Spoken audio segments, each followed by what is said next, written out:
안녕하세요, 펜입니다. 오늘은 아이폰 14 프로 맥스로 업그레이드를 하면서 사용한 저의 느낌을 말해볼까 하는데요. 아이폰 12 유저로서 2년간 잘 사용하면서 이번에 아이폰 14 프로 맥스로 업그레이드를 진행한 후에 사용하면서 느낀 점을 공유해볼까 합니다. 과연 아이폰은 짝수 주기로 업그레이드를 해야 성공 확률이 높다라는 말이 맞는지 한번 그 내용을 다뤄볼까 합니다. 이번 사용기는 언박싱이나 전문가적인 스펙을 다룬다기보다는 그냥 유저 입장에서 제가 사용한 순수 사용기이기 때문에 저의 주관적인 사용 체감이 많이 들어가 있음을 미리 알려드리고 시작하겠습니다. 기존 제가 사용하던 아이폰 12 화면의 주사율은 120Hz를 지원하지 않는 모델이라서 화면 전환과 영상 등 모든 부분에서 화면 주사율의 업그레이드는 큰 체감으로 다가온 느낌이었습니다. 그리고 스마트폰으로 유튜브 콘텐츠를 상당히 많이 모니터링하는 영상 크리에이터 입장에서 기존 6.1인치의 아이폰 12에서 6.7인치로 더 커진 화면과 슈퍼 레티나 XDR 디스플레이의 퀄리티는 많은 체감을 하게 되는 업그레이드 내용이었습니다. 특히 이번 아이폰 14 프로 맥스의 화면 베젤이 보다 더 슬림해졌기 때문에 그 체감은 더 크게 다가온 것 같습니다. 그리고 화면이 커지고 주사율이 증가하다 보니까 제가 주로 플레이를 했던 레이저 키시 V2 스마트폰 컨트롤러를 사용해서 엑스박스 게임 패스를 통한 콘솔 게임을 자주 사용했는데요. 물론 소프트웨어적인 관점에서 게임의 순수 내용에서는 다른 체감일 수 있지만 하드웨어적인 관점에서는 닌텐도 스위치나 예전의 PSP, 스팀덱과 같은 콘솔 게임기가 전혀 부럽지 않은 우수한 시한성과 놀라운 그래픽 구현, 또 120Hz의 주사율에서 오는 게임 체감과 업그레이드된 사운드는 우수한 만족감을 주는 업그레이드 내용이었습니다. 또 화면이 보다 커지다 보니까 자판도 커져서 타이핑할 때 더 편리한 느낌으로 다가왔습니다. 아이폰 12 제품은 무게가 133g의 가벼운 형태의 제품이라고 한다면 이번 아이폰 14 프로 맥스의 무게는 238g으로 약 2배 정도 늘어난 무게의 체감은 남성 유저 입장에서도 잠들기 전 누운 상태에서 유튜브 쇼츠 영상을 감상할 때 많은 아이디어를 얻는 영상 크리에이터 입장에서 한 손으로 컨트롤함에 있어서 다소 적응하기까지 큰 어색함이 존재했습니다. 거기에 실리콘 정품 케이스를 착용하다 보니까 조금 더 묵직한 느낌을 받았는데요.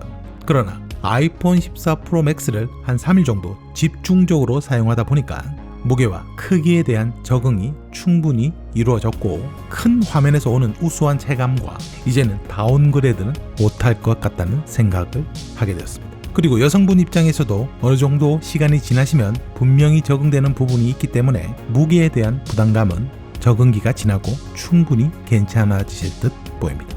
이번 아이폰 14 프로 맥스의 카메라는 제가 아이폰 14 프로 맥스에 대한 구매를 결정하게 된 가장 큰 이유였는데요.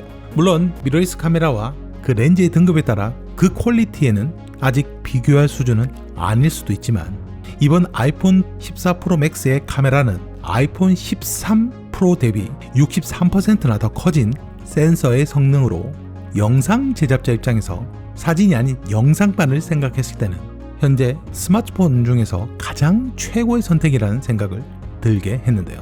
특히나 시네마틱 모드에서 영상을 촬영할 때 낮은 F값의 심도 있는 아웃포커싱은 놀라운 결과물과 액션 모드를 사용해서 영상을 촬영할 때 또한 이 제품의 손떨방은 짐벌 없이도 사용해도 전혀 무리가 없는 최상의 결과물을 보여주는 제품이었습니다. 두 부분만으로도 충분히 아이폰 14 프로 맥스를 선택함에 있어서 매우 만족한 부분이라고 생각되는 제품이었습니다. 그리고 사진 촬영 시 또한 아이폰만의 색감이 상당히 우수하게 촬영이 됐고 개인 순간을 저장하는 데는 퀄리티가 우수한 결과물을 보여주는 제품이었는데요. 하지만 개인적으로 사진 촬영에서는 심도 있는 아웃포커싱이 조금 아쉬운 부분이라고 생각되는 제품이었습니다. 물론 풍경이나 전체를 촬영할 때는 해당되는 내용은 아니지만 한 물체나 대상을 가까이서 촬영해서 심도 있는 아웃포커싱에 대한 결과물을 좋아하는 유저 입장에서 말씀드린 내용이니까 참고만 하시면 될 듯 보입니다. 이번 아이폰 14 프로는 기존 아이폰의 단점이라고 했던 노치를 장점으로 살린 평가가 많을 정도로 우수한 찬사를 받았고 제품 판매량에도 큰 기여를 했다고 생각하는데요. 기존 제품은 노치가 큰 편이고 화면이 작은 편에 속했던 아이폰 11을 사용했던 유저로서 노치에 대한 불편함은 분명히 존재했는데요. 이 부분이 개선되었다고 해서 상당히 큰 기대를 했지만 제 개인적인 생각으로는 노치가 완전히 없어지지 않는 이상 큰 의미는 없는 것 같았습니다. 물론 모션 그래픽 효과로 음악 플레이시나 잠금 화면 모드 또는 메시지 관련 알람 또한 모션이 추가되어서 상당히 흥미롭고 재밌는 부분이긴 하지만 노치가 없어진 게 아니라 작아진 부분이기 때문에 여전히 영상 감상시는 불편함은 존재했습니다. 그래서 화면이 좀 더 큰 아이폰 14 프로 맥스로 업그레이드한 부분도 크다고 볼 수 있습니다. 이번 달러 환율의 폭등으로 국내 유저 입장에서 일반 스마트폰보다 웃돈을 주고 구매해야 되는 상황에서도 아이폰 14 프로와 아이폰 14 프로 맥스의 인기는 상당히 크다고 볼 수 있는 시점인데요. 저는 개인적으로 좀 더 기다리다가 내년 아이폰 15에 탑재되는 USB-C 타입 단자에 대한 기대감이 있었던 유저로서 애플 스토어에서 아이폰 14 프로와 아이폰 14 프로 맥스의 실물을 경험한 결과 그 관련 카메라의 성능을 체감한 결과 그 자리에서 아이폰 14 프로 맥스로 업그레이드를 진행하게 되었고 지금도 매우 잘 활용하고 있습니다. 특히나 이번 아이폰 14 프로 맥스의 카메라 성능은 미러리스급이라고 하기에는 다소 부족함이 있기는 하지만 미러리스 카메라에 서브 카메라로 사용해도 충분히 손색 없을 정도의 우수한 결과물을 보여주고 영상 제작자 입장이 아닌 일반 유저가 영상을 촬영해서 결과물을 남긴다고 한다면 이보다 더 좋은 카메라의 선택은 없다고 말할 정도로 우수한 성능을 보여주는 제품이었습니다. 역시 아이폰의 짝수 업그레이드에 대한 체감은 우수하다 라는 말을 마지막으로 남기고 저의 영상을 마무리할까 합니다.